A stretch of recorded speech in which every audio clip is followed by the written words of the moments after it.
Irong Khunou water supply scheme gi Chayetnaba Athubada Loisinbiyu hairi. Mayang Imphal Police Station gi manung chanba Irong Khunou water supply scheme gi lam gi matang da Chayetnaduna lakpana court ki yathang matungin na ngasisu Irong Chesaba gi SDC in charge na luchingba revenue department na lam demarcation taunaba laklamlaga lam onba ngamdana hankre hairi. Hauzik yamna kana sem sabagi thabak chathariba Irong Khunou water supply scheme asigi matangda Department ga land owner ga yetnaduna lakpani ngasisu ayuk pung 10:30 dagi hauna Mayang Imphal Police Station gi OC na luchingba police team laktuna ngak selaba matungda revenue department na lam demarcation taunaba hotnaki adumakpu yetnariba aduna maram oiraga lam adu onba ngamdana hankibani hairi Hiramasigi matangda land owner amasu oiriba MD Firoz Khanna fongdorakpada water supply scheme asigi Chayetnaba lairiba asigi matangda High Court case thengnaduna lakpani tungda ikai khumnariba High Court na mediation da thadabiraktuna ningthina faminaraga yanakhibagi matung inna ngasi asi PHD yauna revenue department na lam demarcation tawba lakpirami adubu yamna nungaitribadi land owner gi pifam thokpa 0.62 gi lam adu pirage haiduna onba hauramlaga department gi miyoi singdi karimata hairamdana tumina chenkhre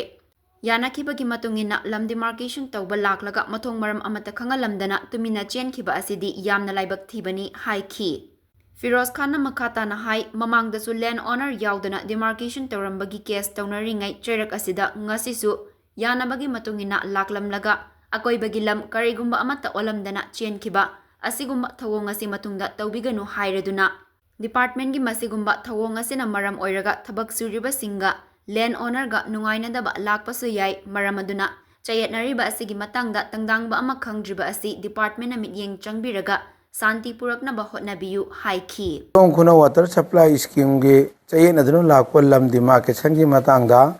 high court ta case tawnaduna laiba ado high court ki judge singna mediation da thadabiratuna land owner amadi department revenue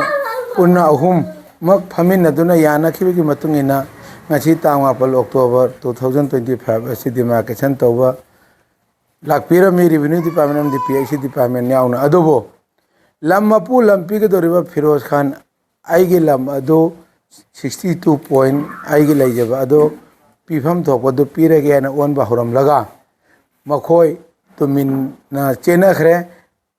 asiguma mathong huktaba department na mathau tawba laaga kaino kadaino tanaramdana mogi khusira sida pangtau tawba hana chu lam mapu yaudana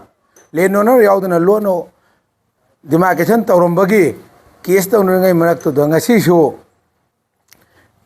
yanaduna wona sena owner si lamgi saruk ado pigadabagi tangkak ado yatho achena yanarba matungda so lam ado masing suna or lairiba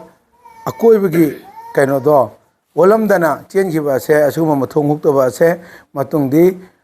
tawbidanaba